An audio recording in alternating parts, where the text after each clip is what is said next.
presença de todos. Hoje nós temos, como foi divulgado, o Padre Anderson Luiz Ribeiro, que é mestrando em Direito Canônico pela Faculdade de Direito Canônico de São Paulo Apóstolo, sacerdote da Diocese de Limeira e advogado do Tribunal Eclesiástico Interdiocesano de São Paulo. Ele vai falar para a gente um pouco sobre nulidade matrimonial. Então, eu gostaria de que todos se levantassem para que a gente possa rezar a Maria, o sacerdote. Ave Maria, cheia de graça, o Senhor é convosco. Bendita sois vós entre as mulheres, bendito é o fruto do vosso ventre, Jesus. Santa Maria, Mãe de Deus, rogai por nós, pecadores, agora e na hora de nossa morte. Uma boa noite a todos. Obrigado do convite e também da acolhida. E nós vamos conversar então um pouquinho sobre este tema da nulidade matrimonial, que é um tema que não é muito conhecido na igreja, precisaria ser mais difundido, porque nós que trabalhamos no tribunal, nós não vemos isso como uma coisa ruim, mas a gente vê isso como uma cura pastoral, é um remédio pastoral, onde as pessoas vão lá feridas e a gente acaba proporcionando o remédio, né, para essas dores, né, dessas vivências, porque, como eu estava conversando, né, ali fora, as pessoas nunca vão procurar o tribunal quando estão bem. As pessoas sempre vão procurar o tribunal com alguma história ferida, né, com algumas feridas que precisam ser cuidadas, tratadas, e o tribunal tem esses remédios que a gente chama de remédio canônico. Muitas pessoas também, elas usam um termo um pouco errado. Elas falam, quando vão procurar lá o tribunal, elas falam assim, eu quero anular meu casamento. A igreja nunca anula uma coisa que ela tenha feito. Então não é anular o casamento, mas é nulidade. Então qual que é a diferença de anular e declarar nulo? Então anular quando uma coisa ela é feita e depois ela é desfeita. E nulidade é justamente quando não existiu. Quando o padre reza o casamento, ele assiste o casamento, né?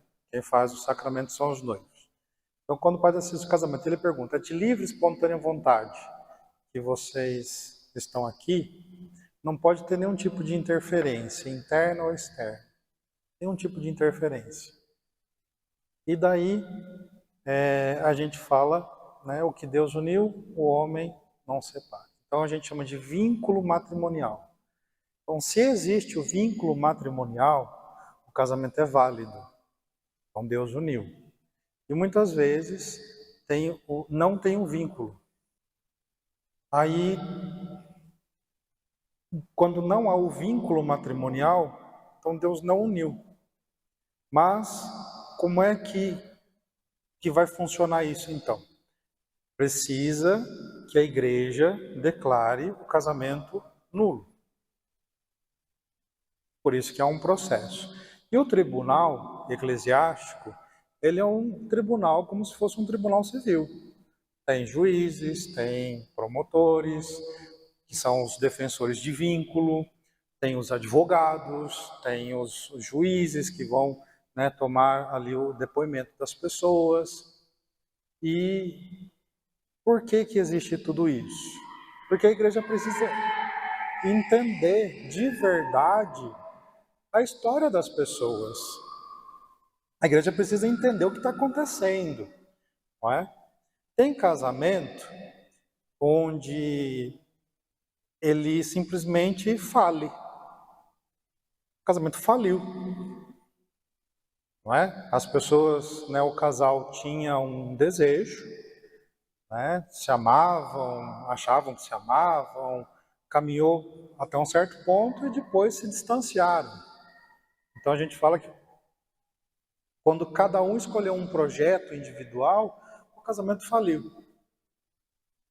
Agora, tem histórias, justamente, onde isso foi à igreja, mas não deu continuidade. Não deu continuidade. E a igreja tem que investigar, a igreja tem que entender história por história. Então tem casamento que termina e as pessoas, elas não podem se ver nunca mais na frente. Nunca mais. E tem casamentos que as partes são amigas.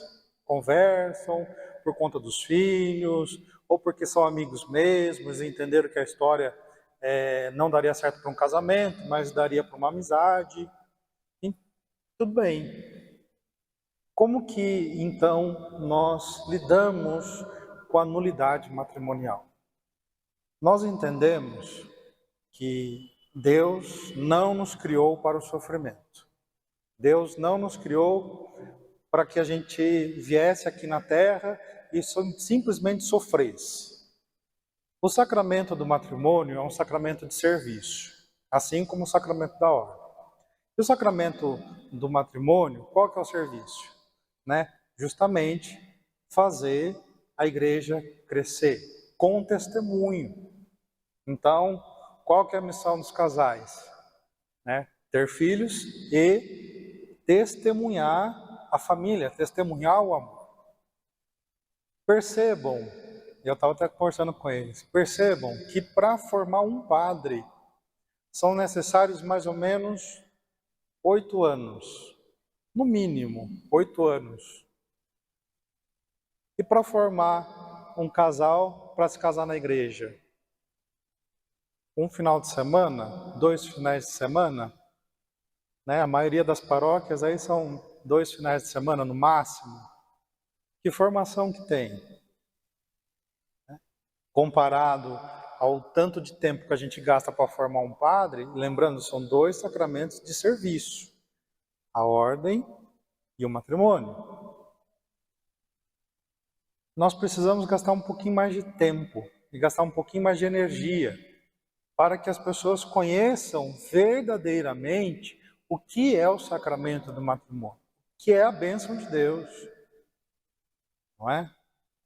Então, buscando dar essa resposta, é que os tribunais eclesiásticos existem para resolver essa problemática de que existem histórias que não deram certo, existem histórias feridas e que há uma solução pastoral para isso.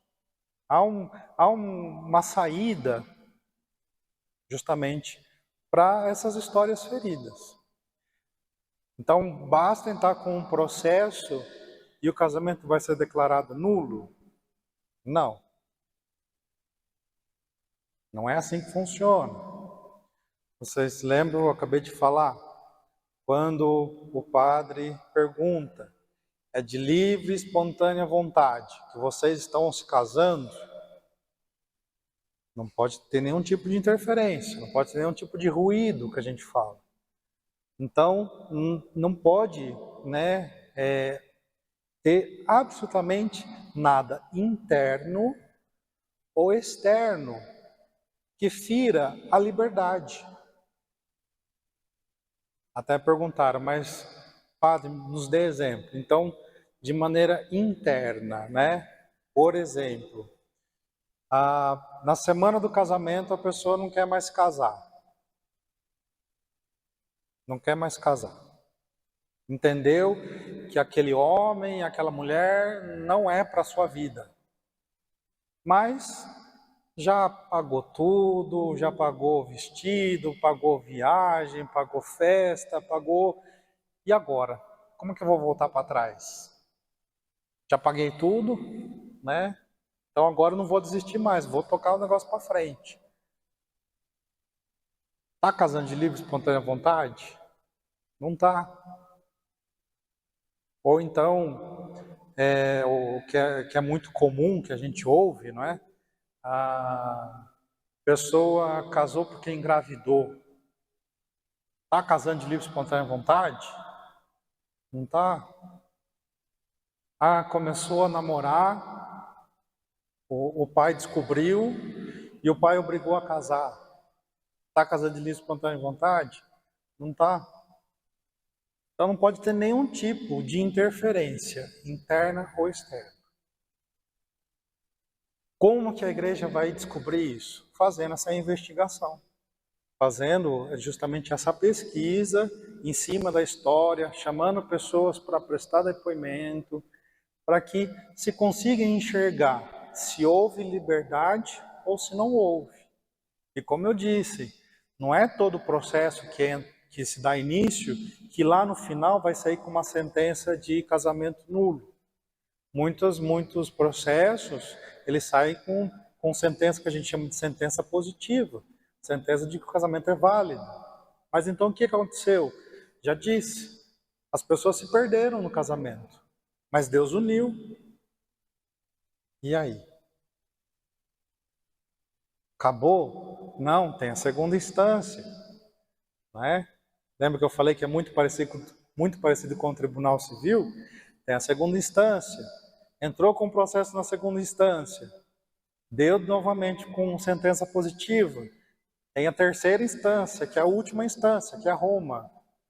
Então tentou uma vez, não deu certo. Tentou a segunda, deu certo, manda para Roma.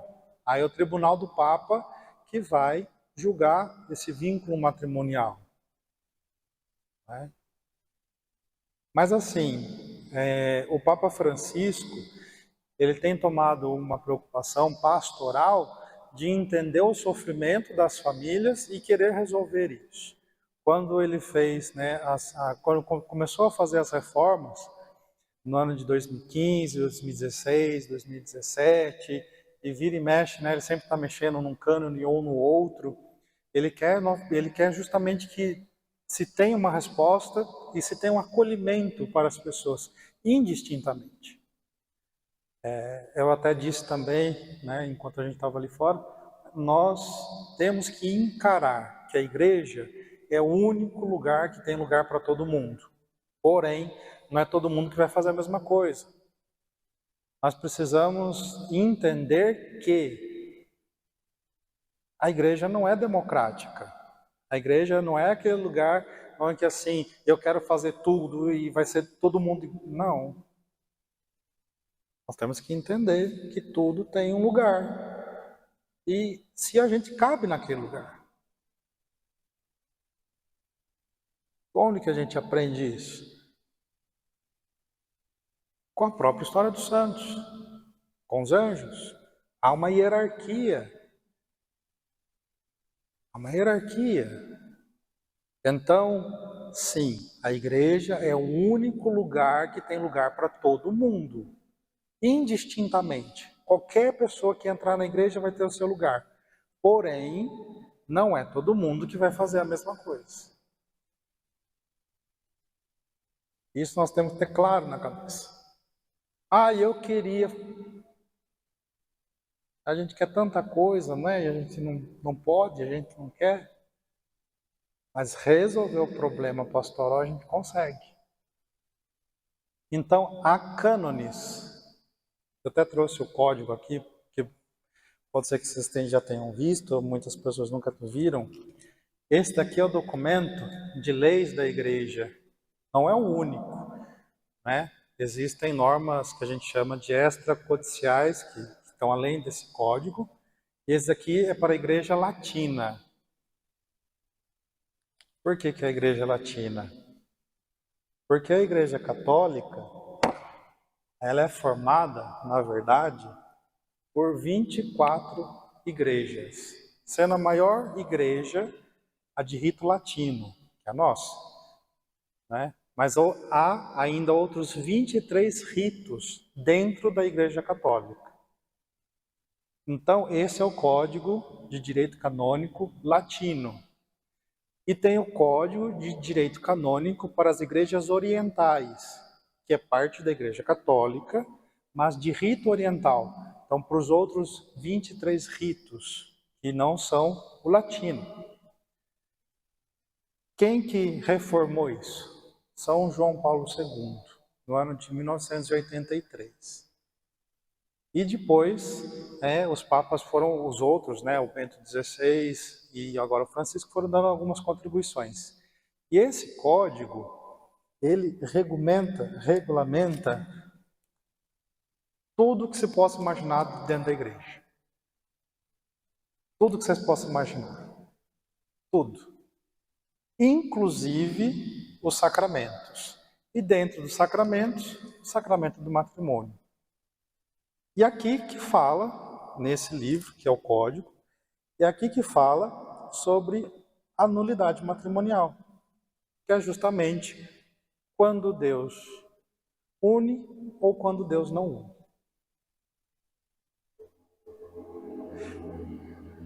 Lá no atendimento, no tribunal, muitas vezes no atendimento eu falo assim, olha, teve o vestido de noiva, teve, né, a entrada dos padrinhos, teve o padre, mas Deus não uniu. Quantas e quantas histórias, né, nós conhecemos que a pessoa mudou depois do casamento. Isso é o que a gente chama de erro de pessoa. A pessoa casou com uma, achou que estava casando com uma, mas ela escondeu bem quem que ela era, e depois do casamento ela se revelou. Uma pessoa autoritária, uma pessoa possessiva, uma pessoa agressiva, uma pessoa com algum tipo de distúrbio. Então, mas ela escondeu bem durante o namoro, ela escondeu bem durante o noivado, mas só se revelou depois do casamento.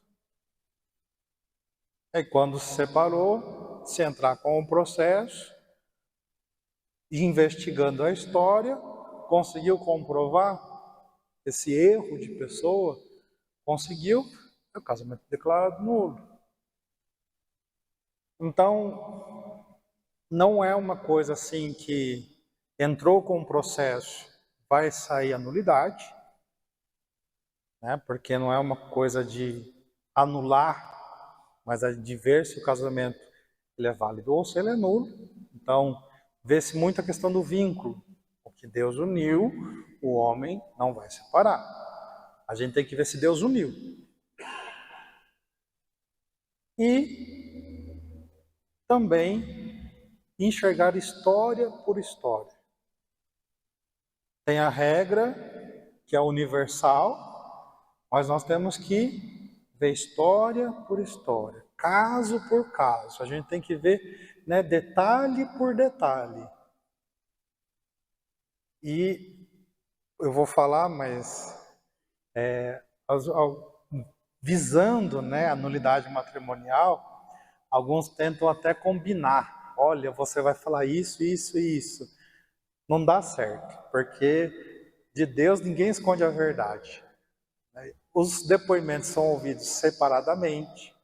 Então, ouve-se uma parte, ouve-se a outra, ouve-se as testemunhas, todos individualmente. Então a verdade ela vai aparecer. Então, a igreja vai entender e ela vai esclarecer esse vínculo matrimonial. Existem vários cânones, né, que se podem, os advogados podem usar para pedir a nulidade matrimonial. Vários cânones, mas vendo história por história, caso por caso. E daí eu queria ouvir um pouquinho de vocês. O que vocês têm de curiosidade, o que vocês têm de dúvida, para que a gente possa ir conversando. Boa noite, eu sou Juliana. Eu já fiz uma primeira entrevista lá no Tribunal Eclesiástico, foi por isso que correndo com ele essa palestra. Eu casei em 1996, tenho 8 anos casada, e não tenho problema nenhum em contar a história. Minha filha hoje tem 26 anos. E eu também tenho um relacionamento depois da minha separação. E eu não ligava para essa questão, porque eu sempre tive essa ideia de, você tem que pedir a nulidade em situações muito graves. Foi quando uma vez eu fui confessar na Imaculada que o próprio padre não quis sujeito isso. Eu achava isso inicialmente, eu disse, é isso, padre. Eu sabia muito bem o que eu estava fazendo. Eu tenho uma filha desse casamento, isso é impossível. E aqui, depois que eu comecei a frequentar Santa Cândida, agora, do mesmo jeito, a minha filha, que foi muito bem instruída, teve acompanhamento complicado, consegui. Ela teve uma outra preparação no casamento, com a mesmo processo espiritual, e ela me a questão da humanidade. Eu fiz uma primeira entrevista, que é com um padre lá, eu achei muito interessante, não sabia daquele jeito. Você julga sobre a família, você não pode contar nada do que você falou lá, eu tenho aquelas perguntas, tem que ficar de que você tem que responder. Por isso que eu tenho um pouco de dificuldade, achei muito interessante o cuidado que a igreja tem. Eu tenho dificuldade para saber também como se é um casamento, ou que eu sou uma pessoa que eu não quero só dar o exemplo porque eu já estou passando pelo processo, né? Eu queria saber, então, qual é a importância da gente se preocupar com essa questão da humanidade, visto que, no meu caso, eu acho muito interessante que eu estava sendo comunidade, eu não quero me casar. Nunca fiz nada com ninguém, minha filha, por ser muito religiosa, me cobra muito. Mãe, você tem que ficar na igreja, você também tem que ir para outra pessoa, não primeiro. Queria saber a importância da gente ter a unidade. No caso, eu não tenho permissão de casar novamente, outra coisa também, pode ser uma impressão minha, a gente falou que o Papa Francisco não é bem facilitado hoje de ser comprometido para mim que a igreja profunde o senhor não acha que esses processos estão sendo, entre aspas, mais fáceis hoje em dia? Não tem ficado vírus, como é que eu posso falar? Rígidos, talvez. E uma terceira coisa, o casal ele faz uma entrevista antes de se casar, Será que alguns desses casos, se a gente pode para jogar para isso, falando que a gente não pode pegar o sacramento, não seriam evitados nessa entrevista pré-casamento? Vamos lá. Respondendo a sua primeira pergunta,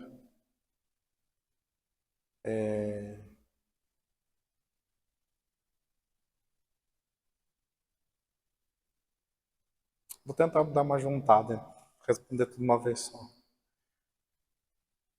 O Papa Francisco ele não está facilitando, porque ele está tentando dar uma visibilidade, porque ainda assim muitas pessoas não conhecem, né, a nulidade, o processo de nulidade matrimonial.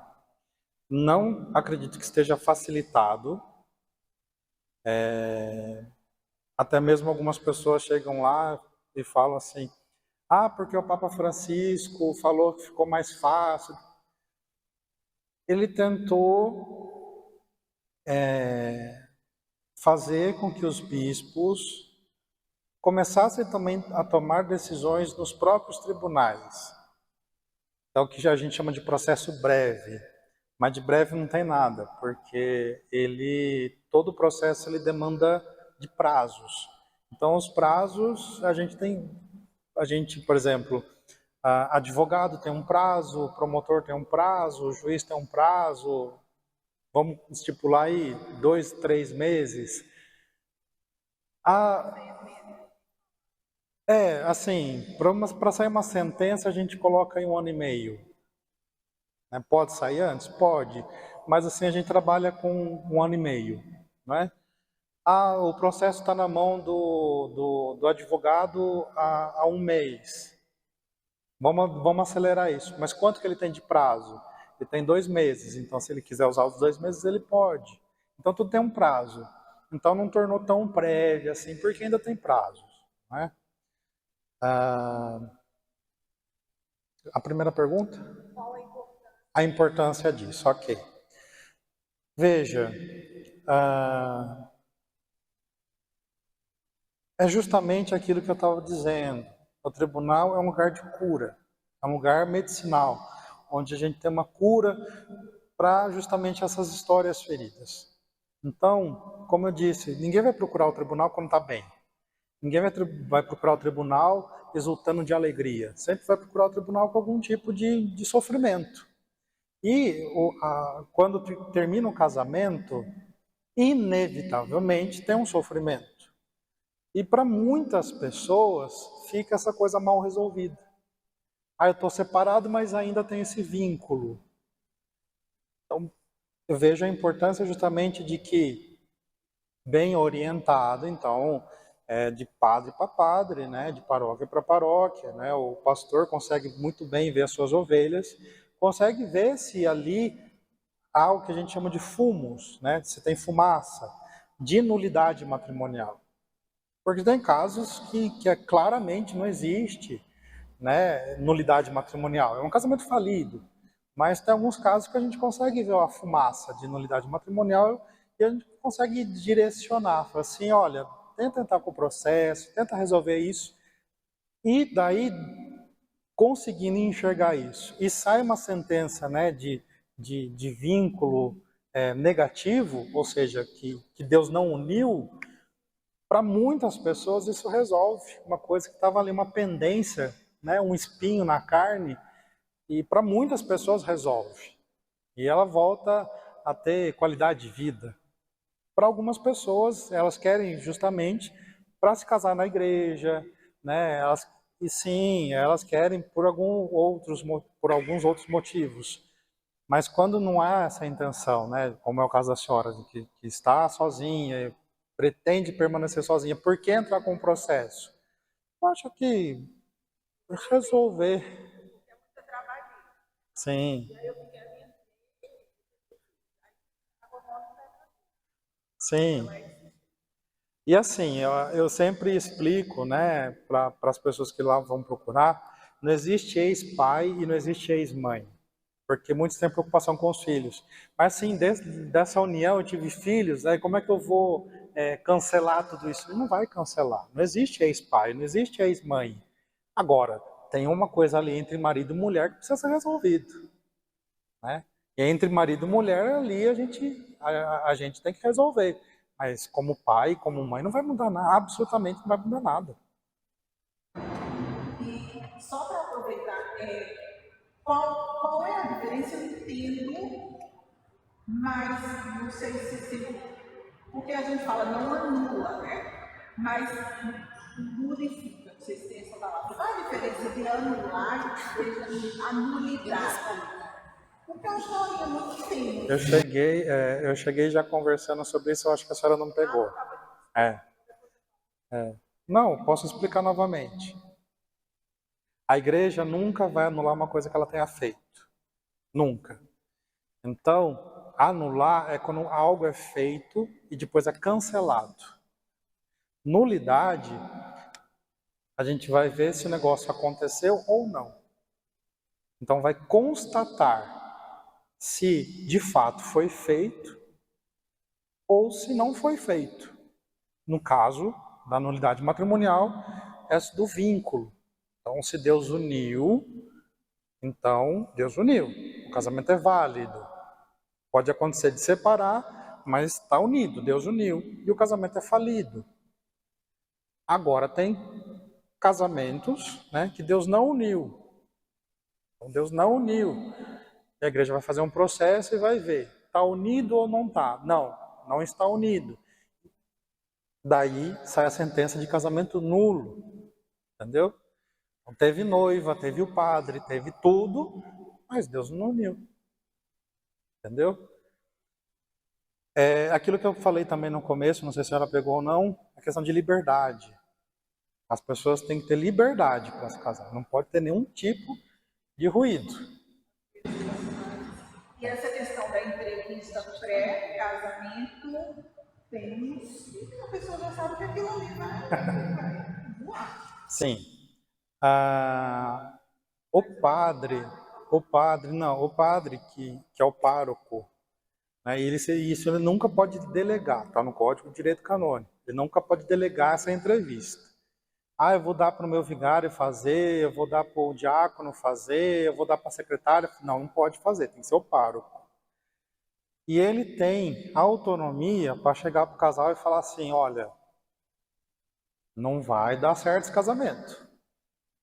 Padre, mas a gente já pagou a igreja, a gente já pagou festa, a gente já pagou... Não vai dar certo. A gente vai casar do mesmo jeito. E que nós fazemos, né? Eu, graças a Deus, nunca tive que fazer, né? Mas faz uma carta, fecha ela, sela ela, põe no processo matrimonial. Se lá na frente separou e entrar com o processo, o juiz vai pegar, vai abrir a carta e vai tornar o processo mais fácil. Né? Mas os párocos têm essa prerrogativa, eles podem fazer isso, podem orientar o casal. Não adiantou, o casal quer casar do mesmo jeito. Ele faz uma carta, põe no processo e lá na frente o juiz abre. Boa noite. Meu nome é Vanderlei Viviane. Nós já tivemos alguns anos na frente. Viviane, já tivemos alguns anos na frente do curso matrimônio. E para isso a gente estudou um pouco para poder falar. Né? Inclusive essa fala, e assim, a gente tem bastante consciência sobre a lei dos complementares. Aí fica assim, com o passar dos anos, dentro dos matrimônios, os casais que estão chegando, né? E a falta de consciência que eles estavam fazendo, me levou o tempo a afirmar categoricamente que a principal missão da nossa lar é deixar eles conscientes do que estão fazendo, né? E receber o sacramento. Aí a pergunta é: a falta de consciência do que significa o sacramento realmente é matéria para se trabalhar com a unidade?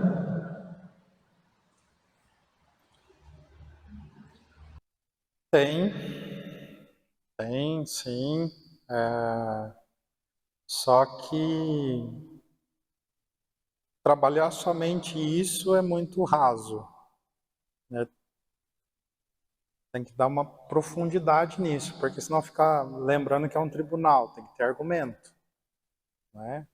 Então, não tinham consciência, tá, mas... E Dom Odilo, aqui em São Paulo, ele pega muito no pé a questão disso. Não é? É muito fácil falar que não tinha consciência. Tá? Vamos comprovar isso. E daí, isso eu respondo, né, até como uma falta dos cristãos católicos. Cadê o testemunho? Os casais que são casados na igreja, cadê o testemunho deles?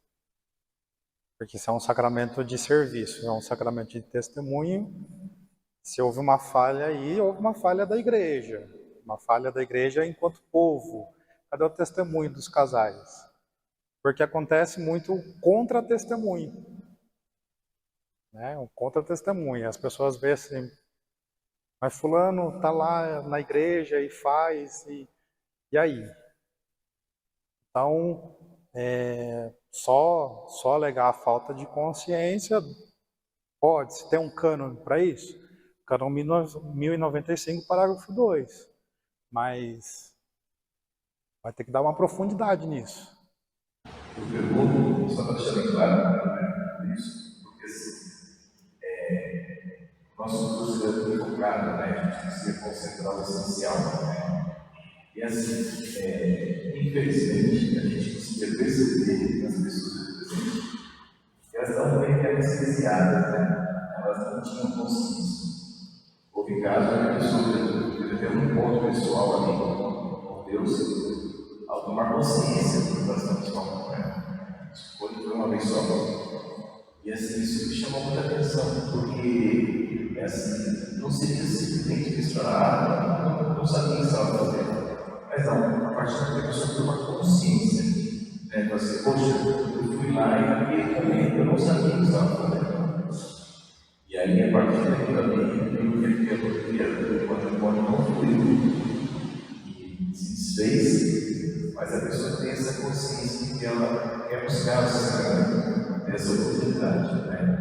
Então, assim, a gente sentia no coração que já saía as pessoas lá, no final, bom, a gente ia ler a palavra, a gente fazia um pouquinho do compartilhar pelo livro, assim, as pessoas compartilhavam a experiência.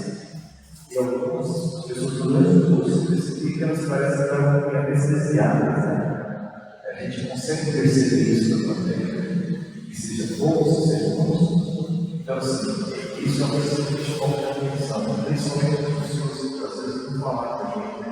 Poxa, será que o patrimônio foi válido nessa questão? Essa falta de consciência, que aquilo para a gente, um evento, né, que você pode dizer na rede social, assim, um sacramento, né?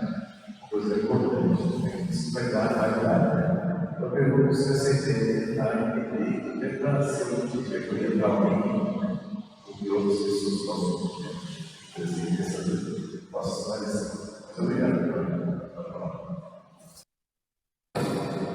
Fez lembrar muito claramente um momento que eu tive, eu acompanhava as equipes de Nossa Senhora lá no interior. E em determinado momento, né, numa das reflexões do livrinho, era sobre os filhos. E é uma reclamação muito, muito forte que nós temos, não apenas nas equipes de Nossa Senhora, mas eu acho que na igreja, os pais falam assim, meu filho não quer saber de igreja. Aí eu falei assim, é culpa de vocês. Vocês falam que tem que passar numa universidade federal, aí põe o filho num cursinho, aí põe o filho na escola de não sei o que lá, aí põe no esporte, põe não sei o que, enche a criança e adolescente de um monte de compromisso. Aí chega de final de semana, que é o final de semana onde tem que ir na missa, onde tem um compromisso com a igreja, aí eu não vou acordar ele porque ele está cansado, porque ele fez muita coisa durante a semana, então agora é o momento de descansar. Quer dizer, vocês mostram para eles que a igreja não é importante? Vai cobrar como depois? O que é importante? É passar numa federal, é passar numa universidade pública, é o cursinho, é o inglês, é o tênis, é a natação, é isso, é aquilo, tudo é mais importante. E na hora de Deus, não pode acordar porque está cansado. Aí eu falei, é culpa de vocês mesmo. Então, como é que vai criar consciência? Participando. Não tem outro jeito, não é mágica. Consciência é participar, é ser interessado. E nós estamos vendo num mundo hoje, que o Santo Padre, o Papa Bento XVI, já tinha falado, né? Do perigo do relativismo. Então, tudo hoje é relativo. Então, nós estamos vendo um momento, né, pós-pandemia, que eu realmente acreditei que o mundo ia ser melhor, que as pessoas iam ter mais consciência, né, mas piorou, porque as pessoas estão mais individualistas e elas estão mais egoístas. Então, tudo tem que ser do meu jeito, nesse momento, para agora. As pessoas não suportam ouvir não, as pessoas não suportam ser corrigidas, as pessoas, elas, tenta corrigir alguém, né? Tenta o padre corrigir alguém. Nossa, o padre é a pior pessoa do mundo. Né? Sai dessa paróquia e vai numa outra paróquia e fala mal do padre que tentou corrigir ela. Então, assim, as pessoas, hoje em dia, elas estão muito assim. Então, o que precisa ter? Consciência, né, de participar, de entender, de ver o que é a igreja, qual que é a proposta da igreja, qual que é a proposta de Jesus. Nós estamos vivendo um momento hoje que, assim, veja só, o problema não é o anúncio. Mais do que em qualquer outro momento da história, estou pegando desde lá de Adão e Eva até os dias de hoje, mais do que qualquer outro momento da história, as pessoas sabem quem é Jesus Cristo. O que as pessoas não querem é o discipulado. As pessoas não querem seguir Jesus Cristo. Porque seguir Jesus Cristo Gera comprometimento, dá trabalho. Mas veja essa coisa louca, né? No tempo do próprio Cristo aqui na Terra, as pessoas saíam de uma cidade, andavam não sei quantos dias para chegar num lugar. Não, Jesus estava aqui, agora ele não está mais, ele foi para Galileia. E as pessoas iam atrás de Jesus na Galileia. E hoje em dia as pessoas não querem, né? Ir na igreja. Muitas vezes é quarteirões da casa. Não quer ouvir o que a igreja está propondo, né? Não quer esse comprometimento. Então, consciência só virá com participação. Agora, vou casar na igreja. Por que vai casar na igreja? Porque na minha família todo mundo casa na igreja. Tá. Você vem na missa todo final de semana, onde você participa das missas? Eu não participo. Eu vou de vez em quando. Vai ter consciência? Não tem. Não é mágica. Só vai ter participando. Agora, o grande desafio dos dias de hoje é fazer esse malabarismo, né? Essa mágica de tentar tornar esse participar atrativo. E aí a gente corre um outro risco, né? Que é da gente, ao invés de querer tocar o coração de Deus, tocar o coração do homem. E não é esse o objetivo da igreja. O objetivo da igreja é que o homem preste culto a Deus. Né? O homem preste culto a Deus. Mas é tema para uma outra palestra.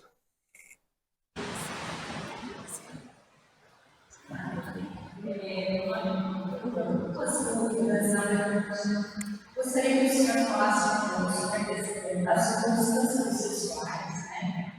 E até a possibilidade de isenção, qual é o contexto. E depois, se a sociedade está começando cada vez mais as pessoas serão, como o senhor disse, egocêntricas, maturas, e começa a questão da maturidade, ela está preparada para o que é realmente um matrimônio em matéria de parentalidade. Primeiro das custas, vai muito de arquidiocese para arquidiocese, ou de diocese para diocese. Então, eu não sei falar para a senhora quais são as custas aqui de São Paulo, porque eu não tenho acesso. Eu só sou advogado canônico lá. Né? Então, eu não sei falar. Mas, sim, não é porque eu não tenho condições de pagar o processo. O seu processo não vai ser feito. Ele será feito. A gente pede a gente não, né? O que cuida da parte financeira pede uma carta para o pároco da pessoa e o pároco vai realmente atestar que a pessoa não tem condições financeiras, né? E daí o processo é feito. Não é por conta de dinheiro que o processo não será feito. A igreja tem essa sensibilidade. É possível, sim, né, que o processo seja feito na gratuidade. Né? Mas não sei te falar quanto que é. Realmente porque eu não tenho acesso a essa informação. E eu nunca perguntei para os meus clientes, né, porque eu acho muito delicado, né, só para matar uma curiosidade. Então, assim, eu não sei falar. A segunda pergunta, a questão da imaturidade. Veja só. Eu pegava muito isso no pé dos pais da catequese, quando eu tinha paróquia lá no interior. Eu sempre falei assim, para batizar e para casar, a igreja não foi atrás de ninguém. As pessoas que vieram da igreja pedindo o sacramento. Então a igreja não pegou ninguém pelo cabelo e arrastou assim, você vai casar. Não, as pessoas que vieram buscar a igreja. Ok. Quem que vai falar se está apto ou se não está apto? Ou numa linguagem mais técnica, né? Linguagem da igreja, mais pastoral técnica. Quem está habilitado ou quem não está habilitado a se casar? O pároco. Tanto é que o processículo matrimonial é chamado de habilitação matrimonial, onde é feita a entrevista com os noivos, não é? É reunido uma série de documentos e daí ali é que vai ser possível a habilitação ou não para o casamento. Então a responsabilidade maior vai ser de quem? Do pároco. Porque o pároco, ele pode falar assim, tais pessoas não estão preparadas, como foi o caso da pergunta, né? Não, mas mesmo assim nós queremos casar. Já vi casos de que o padre não aceitou fazer o casamento, os noivos procuraram uma outra igreja. Aí o outro padre fez. Então assim, o pároco, ele tem essa prerrogativa, né? Por conhecer os seus fiéis, por conhecer suas ovelhas. Então ele pode falar se tal casal ele está habilitado ou não. Né? Agora, mesmo assim, aconteceu e se casaram, separou, imaturidade. Tá bom, vamos tentar entender essa imaturidade. Então daí é feito todo um processo de investigação. Torna a dizer, não é uma coisa simples, não é uma coisa fácil, mas é um processo. É um processo de investigação, a gente vai colher depoimentos, nós vamos ver a história. Então, só imaturidade, ou como, né, só falta de consciência, não é uma coisa simples. Não é uma coisa fácil, né, de alegar para a nulidade.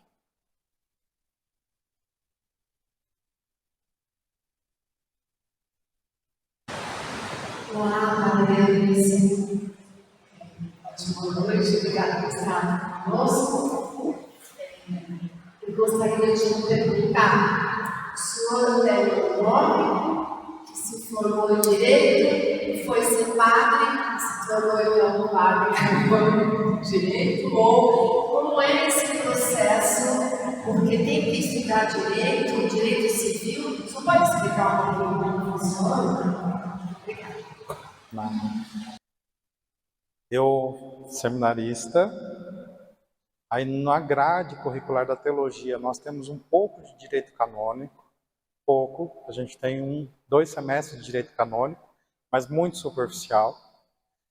E o tribunal, ele pede que as pessoas, para trabalharem lá, estejam cursando ou tenham no mínimo a licenciatura, tenham o mestrado em direito canônico, não é? Então, específico em direito canônico. Existem pessoas que trabalham no tribunal, leigos, né, que têm direito civil e têm o mestrado em direito canônico.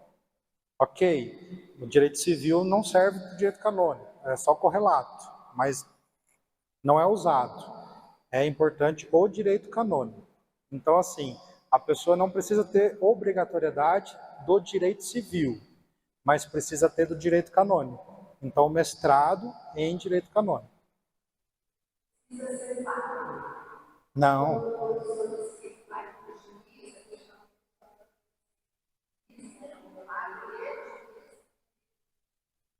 É juiz de direito canônico, não obrigatoriamente padre. Nós temos juízas, né? Nós temos juízas ali aqui, né, no Tribunal do Ipiranga, que é o Tribunal da Arquidiocese. Não obrigatoriamente padres e não obrigatoriamente somente homens, porque nós temos homens que são leigos, que são juízes também, e nós temos juízas, mulheres, mas que têm mestrado e doutorado em direito canônico.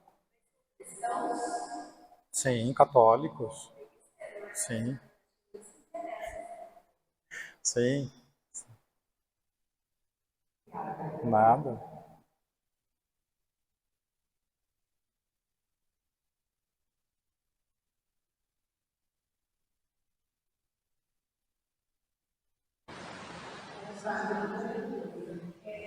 Então, a gente faz uma entrevista. Aquele padre, é porque como eu tive dificuldade de achar meus documentos, eu não me lembro direito, né? Não sei nem se está válida essa minha entrevista ou se eu vou ter que fazer outra. Aquele padre, quem que é o advogado? Você contrata de fora, porque ele fez a entrevista, falou para mim assim, olha, entra com o processo, tem chances, é lícito tudo que você está me contando. E ele pontuou algumas coisas do que eu falei lá, que eu deveria pontuar isso como a causa.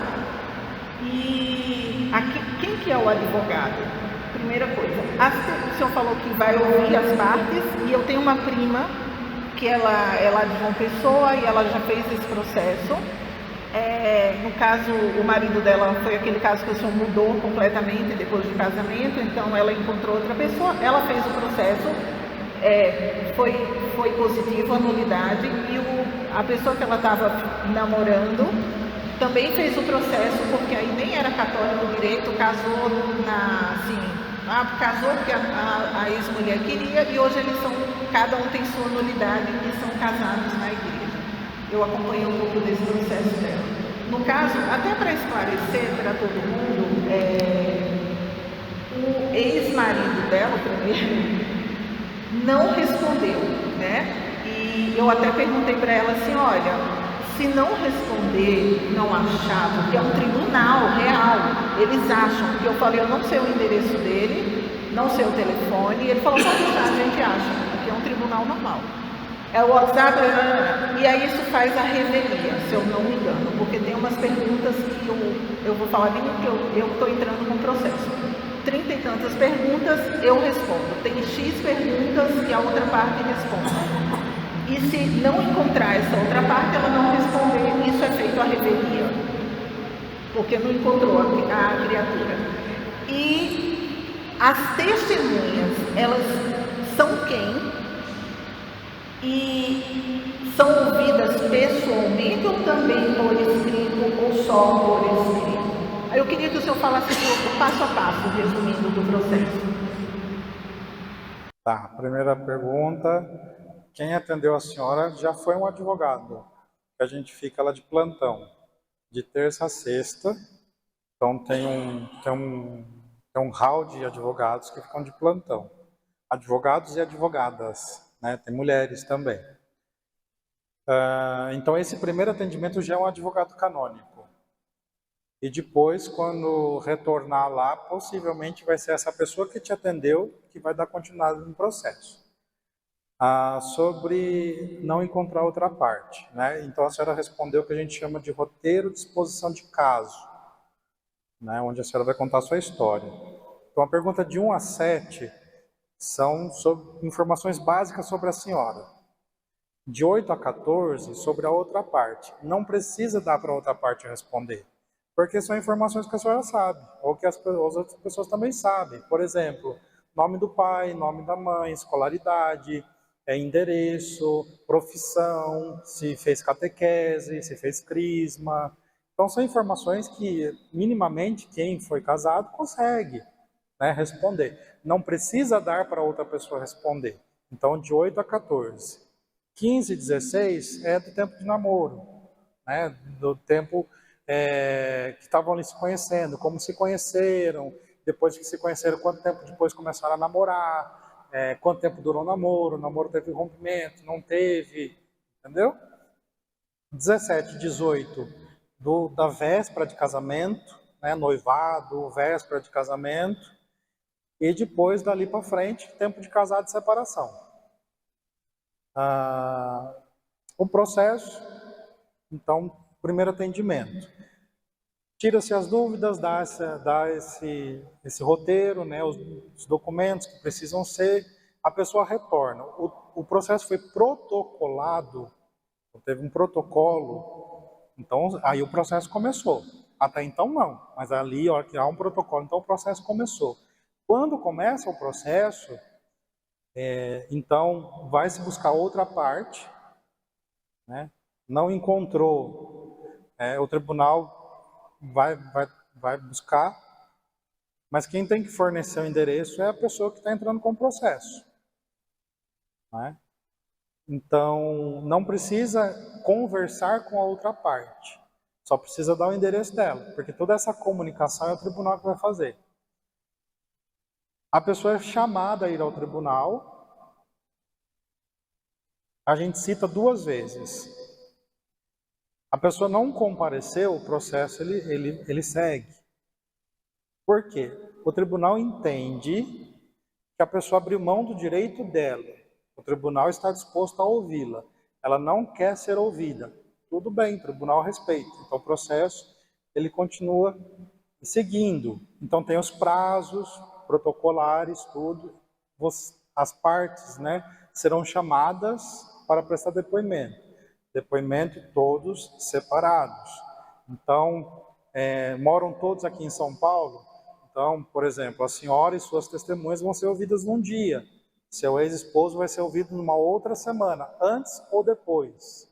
O tribunal nunca marca no mesmo dia, e nem na mesma semana, justamente para não correr o risco de cruzar. Então, ou uma semana antes, ou uma semana depois.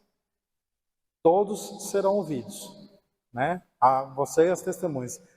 Minha testemunha mora lá em João Pessoa. Ok, não precisa dela vir aqui. Nós vamos mandar o processo para lá, ela vai ser ouvida lá, né? E depois o processo é mandado de volta para cá. Isso é no mundo inteiro. Eu já tive gente na Alemanha, nos Estados Unidos, né? Então o processo é mandado para lá, aí a pessoa é ouvida na diocese mais próxima da casa dela, aí a própria diocese, o tribunal de lá, manda de volta para São Paulo. Aí depois, voltou.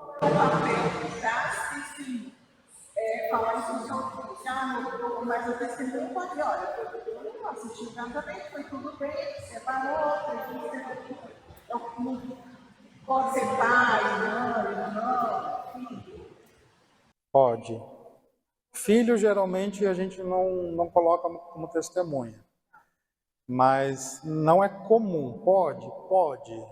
Mas assim, se o filho estava grande e acompanhou, não é?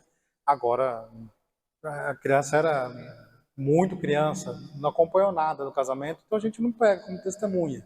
Mas pai, irmão, a gente não coloca um limite de parentesco. Pode ser quem quiser.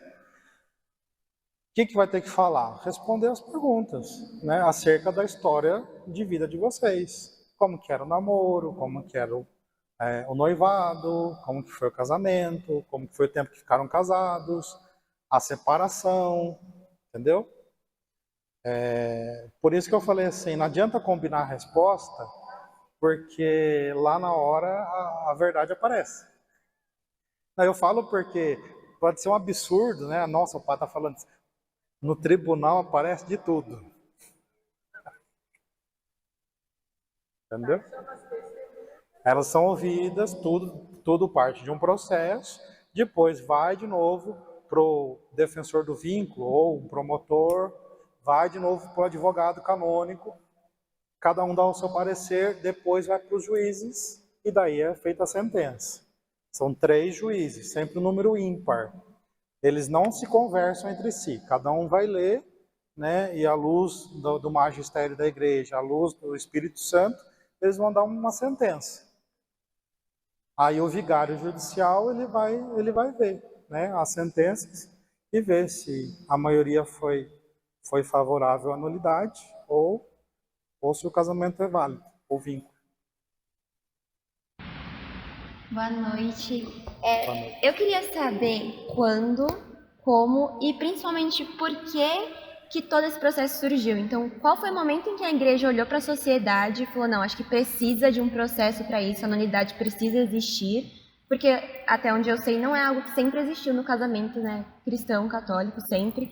E assim, não, pode ser que não tenha ocorrido, né, a união, pode ser que Deus não tenha unido o casal. Quando que isso surgiu e por que houve essa necessidade de criar todo esse processo, desse conceito?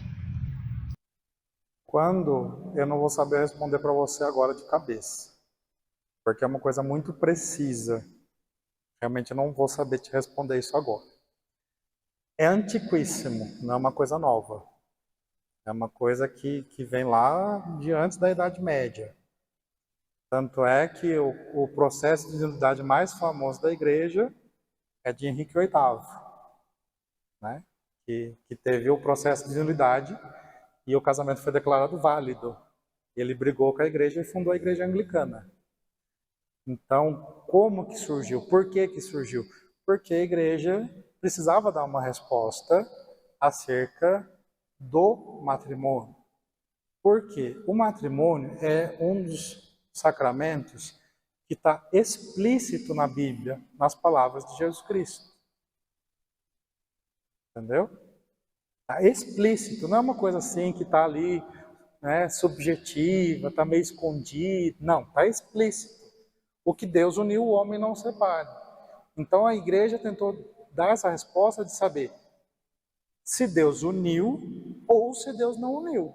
E se Deus não uniu, o que a gente vai fazer? Então a gente tem que falar que o casamento ele é nulo e as pessoas estão livres para se casar. Então, não sei te falar exatamente que século que começou, mas eu posso falar para você, é antiquíssimo, não é uma coisa assim recente. O processo de unidade mais famoso que a gente tem é de Henrique VIII, e a resposta é justamente sobre isso, não é? Porque é um sacramento que o próprio nem Jesus Cristo mexeu. Ele falou assim, o que Deus uniu, o homem não separa. Então a gente tem que entender se Deus uniu ou se Deus não uniu.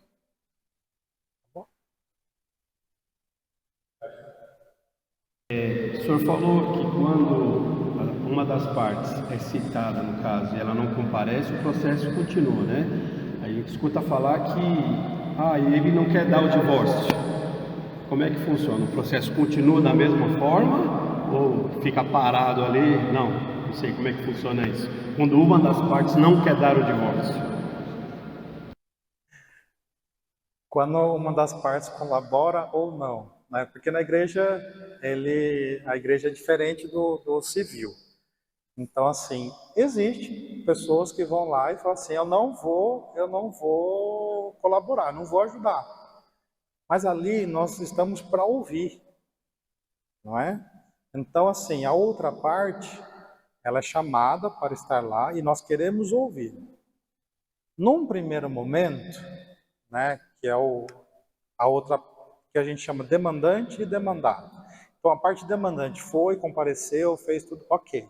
A parte demandada, quando ela vai ao tribunal, o tribunal já pergunta para ela, você vai querer fazer parte do processo? Sim ou não? Você concorda com o processo? Sim ou não? Então a igreja ali já vai ouvir. Não, eu desejo não fazer parte do processo. E não concordo com o processo. Ok, a gente ouviu. E o processo vai seguir. Não, eu quero participar do processo, não concordo. Ok, nós vamos ouvir essa pessoa mais uma vez. Ou de repente ela fala assim, concordo com o processo e o que a igreja decidir para mim está decidido, eu não tenho mais que voltar aqui, para mim está tudo bem. E o processo vai seguir do mesmo jeito. Então, assim, não existe uma linguagem mais civil, não existe como atrapalhar o processo. Eu vou lá para atrapalhar o processo. Não, porque ali nós estamos para julgar as pessoas. A gente quer só entender se Deus uniu ou se Deus não uniu. A nossa preocupação é com o vínculo matrimonial. Então não tem como atrapalhar de enxergar isso. Na parte civil. Então, que pressão se dava ter a separação? E na parte civil, assinava. Quando o processo ele é iniciado no canônico, nós já exigimos o divórcio. Não dá para começar o processo canônico sem o divórcio. Tem a instrução, tem tudo, mas a gente não protocola. Só protocola com a averbação do divórcio. Então, primeiro tem que fazer o civil, faz esse, e depois o canônico. Boa noite, tudo bom? Padre, o senhor está falando que, na verdade, o casamento ali nunca ocorreu, né? Ele é um casamento que Deus não uniu, certo? Então, por exemplo, no caso, vou dar um exemplo aqui. O marido foi para despedida de solteiro, bebeu todas e foi casar. Em tese não seria um casamento válido, porque ele não está na sua plena consciência. Tá. Mas ele não quer se separar, nem ele nem a mulher. Nesse caso, depois que a pessoa toma consciência de que aquilo ali foi talvez inválido, ele teria que se casar novamente? Lembra que eu falei? Quem que vai falar que o casamento ele é nulo é a igreja? Até que se fala que o casamento é nulo, ele é válido. A igreja que vai lá e fala que não é válido. A igreja vai falar que ele é nulo, mas para isso só se entrar com um processo. Se não entrar com um processo, o casamento é válido. Entendeu? Aquele vínculo ali é válido. Padre, tudo bem? Eu faço parte de um grupo grande que a gente trabalha com jovens. E tem uma situação que me deixou na dúvida. Tem uma moça que chegou no grupo e ela já foi casada e casou aos 16 anos. Aí teve 2 filhos, separou. Chegou para a igreja, para fazer parte da igreja, já com uns 30, alguma coisa, e aí separada, tomou conhecimento da importância do matrimônio, tudo, já tinha casado na igreja e pediu uma nulidade.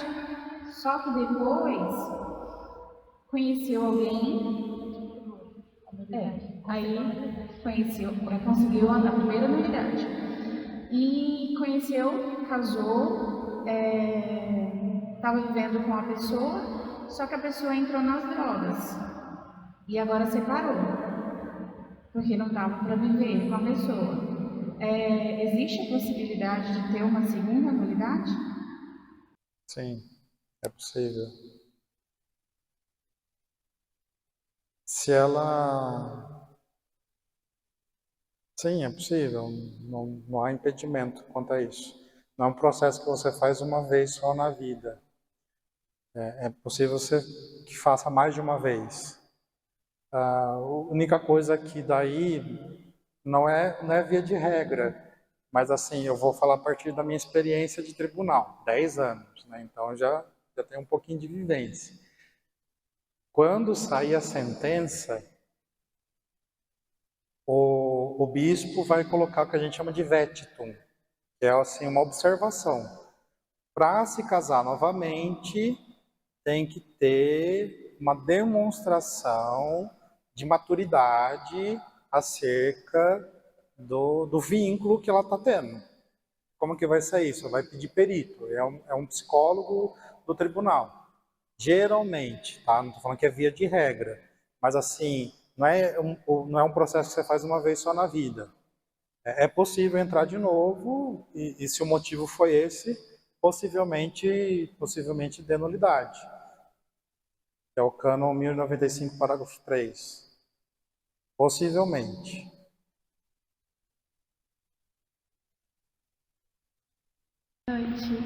Qual o motivo mais comum que chega assim nos tribunais de nulidade, que chega a dar nulidade? Tem algum motivo que, nossa, esse de lavada é o mais comum que chega? Tem. E é muito curioso, porque o Brasil tem alguns cânones e a Europa tem outros, né? Mas geralmente aqui se alega muito o 1095, parágrafo 2, que é justamente essa questão de imaturidade. Mas, é como eu disse, como já está uma coisa muito batida, os juízes eles querem que tenha profundidade para demonstrar essa maturidade. Não é simplesmente, porque ele era imaturo, ou porque ela era imatura. Não, imaturo no quê?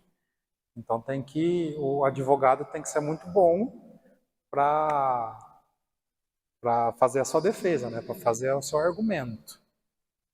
Não é? Então, geralmente, a gente nunca coloca um cânone só. Geralmente, a gente coloca 2, 3, dependendo do caso, até uns 3 cânones.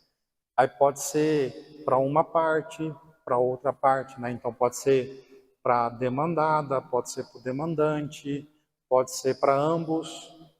Aí vai muito da história. Então, cada caso é um caso. Boa noite. São duas perguntas. A primeira, existe alguma possibilidade de uma parte estar nulo e aquela outra que não quer, não participar, ela não entra nesse processo de nulidade do casamento? Então, ele não quer, não vai, acabou, ponto final. Só que aí essa pessoa quer, uma pessoa que está na igreja, trabalhando, tudo.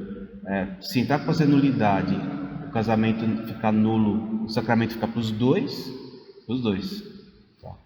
E uma segunda pergunta se uma pessoa, que nós conversamos na sala lá, uma pessoa é da paróquia, ela trabalha na paróquia, ela ajuda, tudo, é paroquiana, vem sempre. Só que o outro par, outra pessoa que vem de um casamento não quer fazer a nulidade porque é uma coisa que machucou muito aquela pessoa no passado. Essa pessoa que casou agora, ela tem algum processo que ela pode comungar, que ela pode ter os sacramentos? A primeira pergunta, respondendo, a sentença sai para os dois. Porque o vínculo matrimonial é duas pessoas. Então, quando sai a sentença, sai para os dois. Mesmo que a outra parte não seja interessada e mesmo que a outra parte não colaborou com o processo. Quando sai para os dois. Tanto positivo quanto negativo. A segunda parte, aí vai muito de pároco, não adianta ir com o vigário, né? Não adianta ir com aquele que não é responsável da paróquia. Não, você tem com aquele que é provisionado da paróquia. Você tem que ir com o pároco e o pároco buscar a solução para cada caso. Tem solução. Entendeu? Tem solução. Mas a pessoa conversar com o pároco. Tem tanto saída jurídica quanto pastoral. O Papa Francisco, ele facilitou bastante nessa questão. Então, o pároco tem que ir com ele, né? Não adianta ir com o vigário paroquial ou com outra pessoa, não.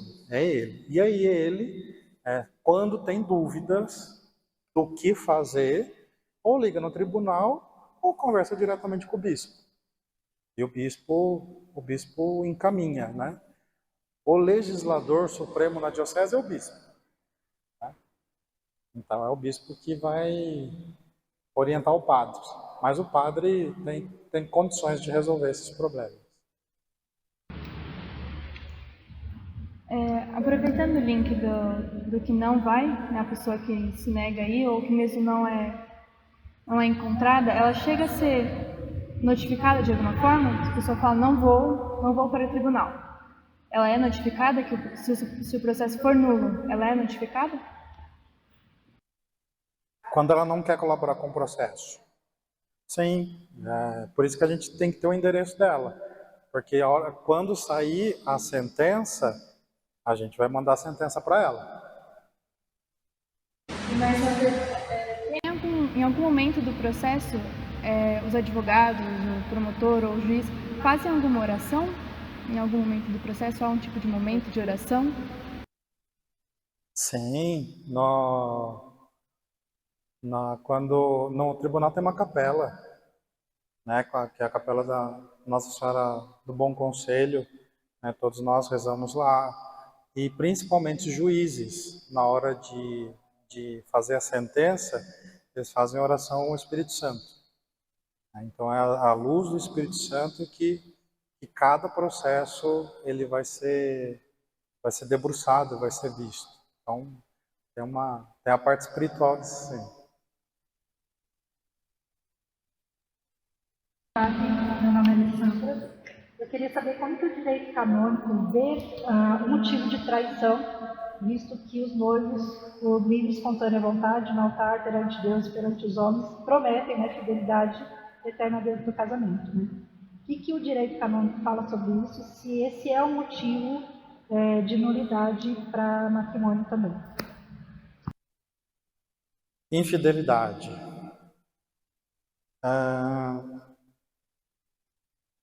Pode ser usado para pedir a declaração de nulidade matrimonial,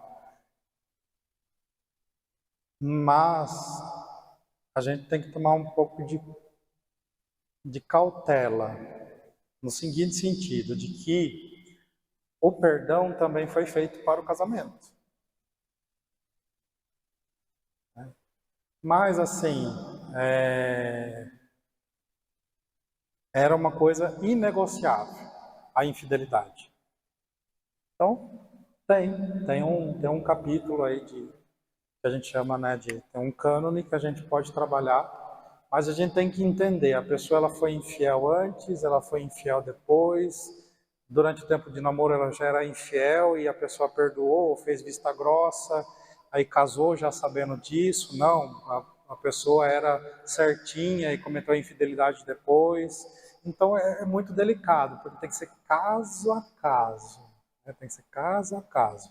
Mas a gente lembra que o perdão foi feito para o casamento. O perdão entre as pisadas de bola aí também tem o perdão. Mais uma pergunta. O senhor já respondeu ali, perguntou, né, qual o motivo do Brasil dessas nações, para efeito que a gente possa trabalhar, né, quando tiver na frente de confirmação, né, então, presente, para saber assim, quais são os principais motivos, né? O primeiro é a realidade, né? E quais são os demais, assim, os mais frequentes, para que a gente possa pensar na formação, né? Que possa focar a ideia da verdade. Assim, eu vou fazer uma partilha com o senhor, né? Ao invés de estar mais preocupado no que pode separar, eu acho que vocês poderiam se debruçar no que pode unir. Porque assim, para separar, qualquer motivo de separa. Qualquer coisa a gente pode usar para separar. E agora para unir? Eu acho que dá mais trabalho, né? Buscar coisas que façam o casal ficar junto. Então, mais nos dias de hoje. Porque assim, todos os cânones que a gente tem ali, se o advogado canônico for muito bom, ele fizer uma boa argumentação, o juiz ele vai aceitar o argumento. Então, para separar, a gente tem muita coisa. Agora, que nem o Papa Francisco, ele tem uma preocupação com a catequese matrimonial. Ele até lançou um documento, onde ele quer que eu tenha uma catequese matrimonial longa, média e curta. Uma catequese matrimonial longa. Então ele já quer que comece a ser trabalhado o sacramento do matrimônio na catequese infantil. Como que vai ser trabalhado isso? Então é um desafio para os catequistas, né? Trabalhar o sacramento do matrimônio na criançada. Médio com os adolescentes e jovens, nos grupos de jovens, nos grupos de adolescentes, o sacramento do matrimônio. E curto, que é a preparação para o casamento, que é o cursinho de noivos. Então o Papa Francisco já quer isso acontecendo. As paróquias ainda não estão preparadas para trabalhar isso. Por quê? Nós temos uma limitação muito grande de catequistas. A maioria dos catequistas que nós temos nas igrejas são pessoas de mais idade, são pessoas, né, que não estou fazendo juízo depreciativo nenhum, só estou fazendo uma constatação, né, a partir da minha realidade pastoral, da minha experiência. Alguns não querem fazer atualização, a gente faz lá, né, semana catequética, a gente chama, né, para palestra, a gente convida palestrante de fora, a gente, né, faz um investimento, e as catequistas não querem. Aí vai lá aquele encontrinho de catequese que é o basiquinho. A maioria das paróquias não estão preparadas ainda para fazer essa catequese longa, média e curta. Entendeu? Então, assim, quando houver essa catequese, Então, quando houver realmente essa doutrinação católica nos cristãos, né, nos fiéis, eu acho que nós teremos outro panorama de igreja. Talvez mais consciente, talvez mais participativo, mas por enquanto a gente vai ficar nesse socorre, né? É esse problema, vamos socorrer ali. Aí o outro problema, vamos socorrer ali. Então a gente vai ficar nesse socorre, socorre daqui, socorre dali.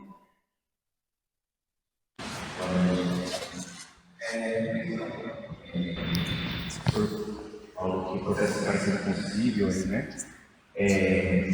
Possível a gente conseguir levar em consideração assim, as provas que vão ser produzidas para dar o ciência produtiva e negativa, né? O que pesa mais no processo canônico, né? As nossas provas, os depoimentos, são as entrevistas separadas, são que o demandante alega na inicial, por exemplo. E se contestação nesse processo aí canônico, quem que pode ser uma pessoa desfavorável ao processo? Deixa eu ver se eu entendi duas perguntas. A primeira sobre provas, a segunda sobre contestação. Sim, o que vai pegar mais do juiz, se é a história que foi contada, se é o depoimento da pessoa, como que é maior, se fica uma prova aí, traição, a pessoa tem que alegar que a pessoa tem umas provas não físicas. E não seguida tem a parte de contestação, que é o promotor que analisa o processo de efeito que você foi dar exatamente. Ou não é o mesmo nome. Na igreja a gente chama de defensor do vínculo. Aquele que vai lutar até o fim para mostrar que o casamento é válido. Então, sim, ele vai dar um parecer no final sobre esse vínculo. Primeiro ele vai fazer umas perguntas que vão ser respondidas, mas no final ele vai dar o parecer dele sobre provas. Cada caso é um caso. Então, vai ali muito do entendimento do caso para ser levado em consideração. Questão de provas. Assim como no direito civil, não são aceitas provas que a outra parte não esteja sabendo.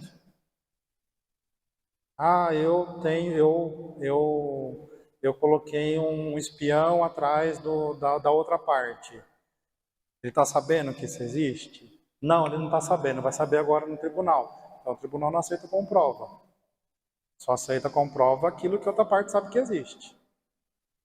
Então, é possível, na hora que vai protocolar o processo, que sejam arroladas provas, mas desde que a outra parte esteja sabendo. Senão, a outra parte não sabe. Quando a gente chamar a outra parte, ela vai tomar conhecimento. Ela fala assim, não, eu não estava sabendo disso, eu não tinha conhecimento disso. As provas são descartadas. O que pesa mais? Então, não tem um peso maior, porque, como eu disse, né, a nossa investigação é justamente entender o vínculo.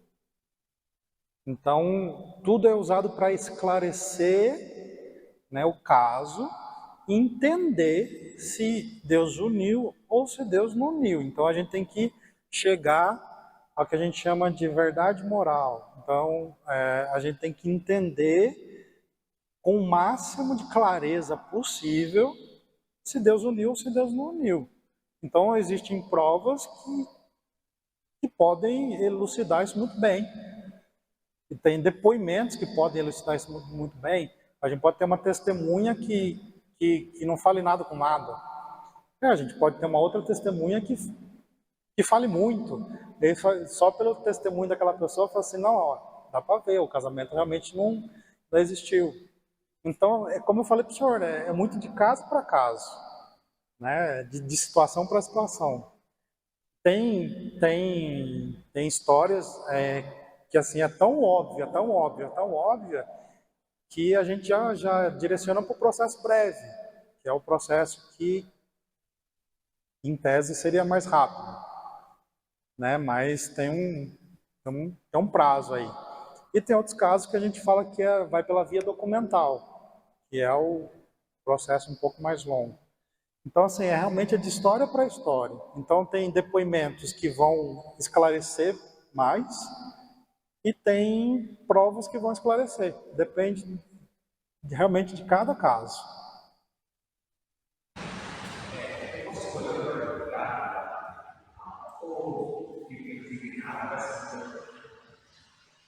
Como? Pode escolher uma. Canônico, sim.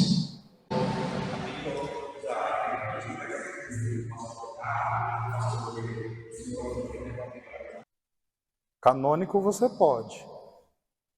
Qualquer advogado canônico pode. Agora, advogado civil, não.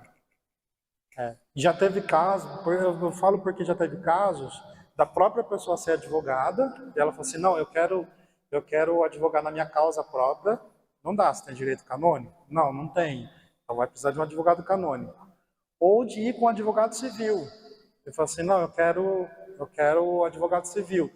Não pode, não tem direito canônico. Então tem que ter o direito canônico, o mestrado em direito canônico. Se tiver o mestrado em direito canônico, pode escolher quem o senhor quiser. Ali a gente tem um hall de advogados. De repente o senhor é atendido por um, mas o senhor quer outro. Pode mudar, não tem problema. O processo está acontecendo, o senhor quer mudar de advogado? Pode mudar. Não há problema com isso, não.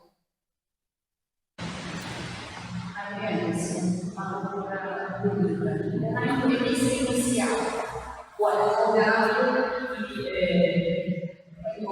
fez essa entrevista, ele deu a matéria para a novidade. Aí ele orienta a pessoa que está no meu parecer, não daria continuidade, ficaria no processo. Mas a pessoa ainda se quer ficar na investigação, ela pode? Pode. Eu já fiz vários atendimentos que eu falei assim para a pessoa, olha, eu não estou enxergando. Eu realmente não estou enxergando fumaça de nulidade. Mas se você quiser entrar com o processo, o não você já tem. Não é? E a pessoa entrou com o processo. Mas assim, eu tento ter essa caridade pastoral de falar para a pessoa. Pode entrar e...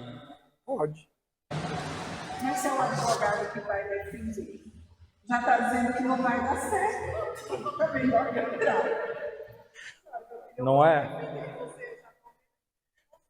Porque assim, quando a gente já está há um certo tempo lidando com isso, a gente já tem um feeling mais apurado, não é? Então, a gente consegue enxergar quando é um casamento falido,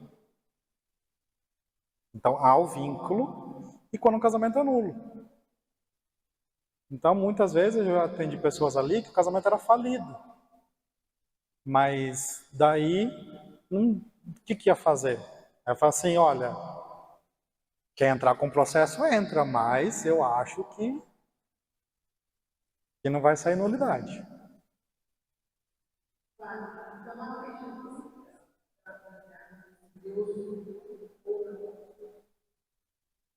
Aí vem uma pessoa que agora mas eu só queria se eu tivesse. Ou, naquele momento, eu estou me casando, não sei se a pessoa usou drogas, vai usar. É uma coisa que aconteceu depois, né? Vamos dizer, era o santo e virou maluco. Ou começou a usar drogas. E alguém Deus ele não só conta que isso não deu tudo no meu coração, mas tudo no meu coração. Já sendo contra a igreja. Não quero ser, mas eu sou.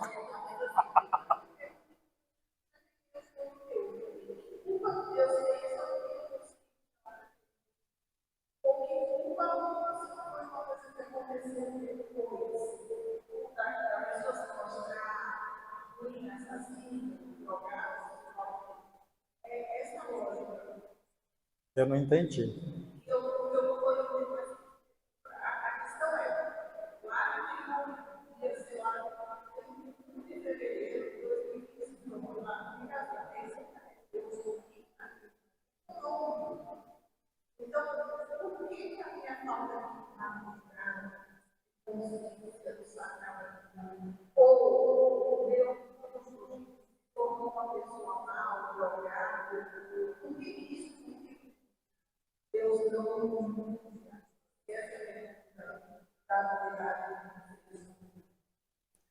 Você lembra daquela passagem quando Jesus fala: aprendei de mim que sou manso e humilde de coração, o meu fardo é leve, o meu jugo é justo?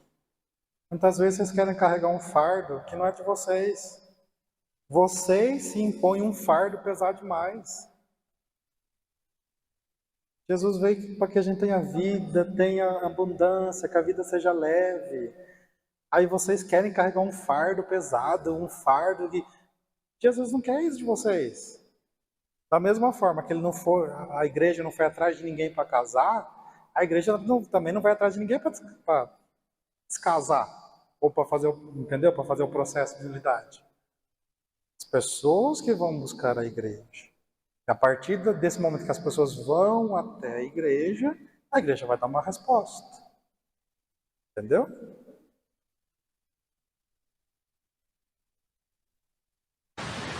Bom, pessoal, obrigado a todos. A ideia da presença do Padre não é para separar. Entendeu? Porque se assumir o compromisso, vai até o fim. Então, ela está caminhando pelo erro. Queria apresentar para vocês Marcelo da Paris. A pastoral familiar está com uma nova frente agora, que é de Amor e Fé. São para atender casais e pessoas que são recém-convertidas ao município. Então, se vocês tiverem pessoas conhecidas que vêm aqui na paróquia, precisa de orientação, precisa acompanhar o pastor, que é um encontro que acontece na José de São Paulo para fazer essa reunião, conversa com a Marcelo, com a Patrícia, comigo e com a Rô. Tá bom? Então, se conhecer alguém, joga para nós, gente. Alguém tá bom? Muito obrigado pela sua presença aqui nesse ciclo maravilhoso. Obrigado a todos.